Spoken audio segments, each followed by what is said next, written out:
नमस्कार. BMS first year क्रियाशारीर या विषयातील आज आपण मिक्च्युरेशन आणि मिक्च्युरेशन रिफ्लेक्स या टॉपिकच्या शॉर्टमध्ये नोट्स पाहणार आहे. याच्यावर तुम्हाला सेपरेट SAQ विचारला जातो किंवा कधी कधी कंबाईनमध्ये जर युरिनरी सिस्टीमचा क्वेश्चन असेल तर त्यामध्ये तुम्हाला LAQमध्ये देखील विचारला जाऊ शकतो. तर व्यवस्थित शेवटपर्यंत व्हिडिओ नक्की पहा व तुम्ही स्वतः या नोट्स स्वतःच्या हाताने लिहून काढा, जेणेकरून जेव्हा तुम्ही ऐकून स्वतः लिहाल व नंतर ते वाचाल तेव्हा चांगलं लक्षात राहील. तसंच जर BMS फर्स्ट इयर संबंधित तुम्ही इतर विषयाचे इतर व्हिडिओ जर पाहिले नसतील तर ते सुद्धा चॅनलवर अपलोडेड आहेत. तुम्हाला जर अवघड जात असेल तर तुम्ही सोप्या पद्धतीमध्ये प्लेलिस्टमध्ये जाऊन पाहू शकता. तिथे आपण वेगवेगळ्या विषयाचा प्लेलिस्ट बनवलेला आहेत. त्यामध्ये फर्स्ट इयरच्या प्लेलिस्टमध्ये तुम्हाला तिथे व्हिडिओ मिळून जातील, तर ते सुद्धा व्हिडिओ पहा. त्या व्यतिरिक्त इतर कोणत्याही विषयाच्या इतर कोणत्याही टॉपिकच्या नोट्स तुम्हाला पाहिजे असतील तर तुम्ही नक्कीच कमेंट करू शकता. त्यावर देखील आपण व्हिडिओ बनवू. तसंच आपल्या पेड नोट्स देखील अवेलेबल आहेत जे तुम्हाला PDF स्वरूपामध्ये भेटून जातील. त्यासाठी तुम्ही फक्त मला टेलिग्राम किंवा इंस्टाग्रामवर मेसेज करू शकता. तर पाहूयात मिक्च्युरेशन and मिक्च्युरेशन reflex. The process of excretion of urine from the urinary bladder is non as मिक्च्युरेशन. सुरुवातीला मिक्च्युरेशन म्हणजे काय, तर ती प्रोसेस आहे ज्यामध्ये आपण युरिनरी ब्लॅडरच्या बाहेर टाकतो. Excretion of urine from the urinary bladder, त्याला मिक्च्युरेशन म्हणतात. It is also called as urination. सोप्या शब्दामध्ये आपण त्याला युरिनेशन असं म्हणतो. Emptying of the urinary bladder is coordinated by the micturition reflex. आणि हे सगळं जो प्रोसेस होते त्याला कोण इनिशिएट करतं, तर मिक्च्युरेशन रिफ्लेक्स.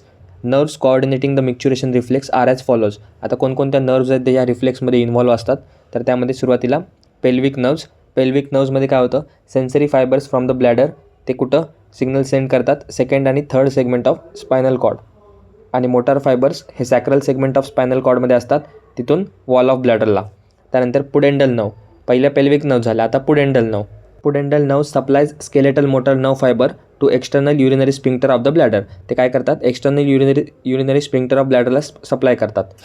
त्यानंतर next, cerebrum and pons also play a role in the originating micturition reflex. म्हणजे त्या नर्व्ससोबतच सेरेब्रम आणि पॉन्स जे आहेत ते सुद्धा एक रोल प्ले करतात त्यामध्ये ओरिजिनेटिंग मिक्च्युरेशन रिफ्लेक्समध्ये, म्हणजे इनिशिएट करण्यामध्ये. त्यानंतर sensory nerves from the sacral spinal cord ते कुठे जातात, पॉन्स आणि थॅलमसला, तिथून ते सेरेब्रल कॉर्टेक्सला. आणि तिथून काय होतं, तर इनकन्व्हिनियन्स केसमध्ये cerebrum prevents the urination by pudendal nerve, आणि कन्व्हिनियंट केसमध्ये cerebrum decreases the motor control over the sphincter, आणि त्यामुळे युरिनेशन ऑकर होतं. तर ही एक सिंपल प्रोसेस आहे युरिनेशनची. पुढे आपण बघणार आहे डिटेलमध्ये मिक्च्युरेशन रिफ्लेक्स. तर आता या मिक्च्युरेशन रिफ्लेक्सच्या स्टेप्समध्ये तुम्हाला क्लिअर होऊन जाईल की कसा तो रिफ्लेक्स काम करतो. तर पहिली स्टेप आहे, urinary bladder becomes full with the urine. म्हणजे आपण जास्त पाणी पिले किंवा आपल्या युरिनरी ब्लॅडर हा फुल होतं युरिनने. त्यानंतर काय होतं, wall of bladder gets stretch. ब्लॅडरची वॉल ही स्ट्रेच होते. Stretch receptors conduct the sensory impulses to second and third segment of spinal cord by the pelvic nerves.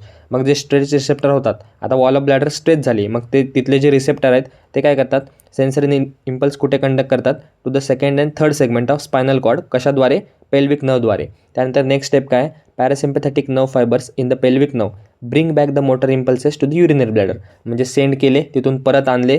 Spinal cord also sends impulses to pons आणि cerebrum. त्याच क्षणी काय होतं, spinal cord काय करतो, तर पॉन्स आणि सेरेब्रमला सुद्धा इम्पल्स पाठवतो. त्यानंतर parasympathetic stimulation results in the contraction of detrusor muscle of the bladder. आणि ह्या स्टिम्युलेशनमुळे काय होतं, तर डेट्रुसल मसल जी आहे युरिनरी ब्लॅडरची ती कॉन्ट्रॅक्ट होते, मग तिथे कॉन्ट्रॅक्शनची प्रोसेस होते. त्यानंतर micturition process requires the relaxation of external and internal urinary sphincters along with the contraction of detrusor muscle. म्हणजे डेट्रुसल मसलच्या कॉन्ट्रॅक्शनसोबतच त्यांना एक्सटर्नल आणि इंटरनल युरिनरी स्पिंक्टर्सची सुद्धा रिलॅक्सेशन लागते. कधी, ह्या मिक्च्युरेशनची प्रोसेस होत असताना. त्यानंतर if urination is desired then cerebrum relaxes the urinary sphincter by the way of spinal cord through pudendal nerve. Pudendal नर्वद्वारा सेरेब्रम काय करतं, तर रिलॅक्स करतं, आणि मग ते स्पिंक्टर रिलॅक्स झाल्यामुळे युरिनेशन होतं. When the external sphincter relaxes then only the internal sphincter relaxes and urination takes place. म्हणजे आधी एक्सटर्नल स्पिंक्टर रिलॅक्स होतं, त्यानंतर इंटरनल स्पिंक्टर रिलॅक्स होऊन मगच युरिनेशन होतं. त्यानंतर after the normal urination about 10 ml urine remains in the urinary bladder. म्हणजे 10 ml urine normal युरिनेशन झाल्याच्या नंतर सुद्धा 10 ml युरिन हे युरिनरी ब्लॅडरमध्ये राहतं. तर ही होती मिक्च्युरेशन रिफ्लेक्स, की कसा इम्पल्स जातो, कुठून कुठे जातो, कसा जातो आणि युरिनेशन कसं होतं. तर ह्याच सर्व गोष्टींना आपण मिक्च्युरेशन रिफ्लेक्सच्या अंडर पाहत असतो.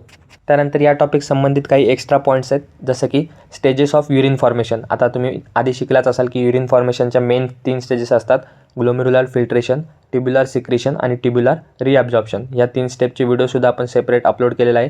तो जर तुम्ही बघितला नसेल तर तो सुद्धा पहा. त्याच्यावर सुद्धा सेपरेट SAQ विचारतात. त्यानंतर नॉर्मल GFR किती असतो, तर 125 ml/min असे प्रकारचे SAQ विचारले जाऊ शकतात. GFR म्हणजे ग्लोमेरुलर फिल्ट्रेशन रेट.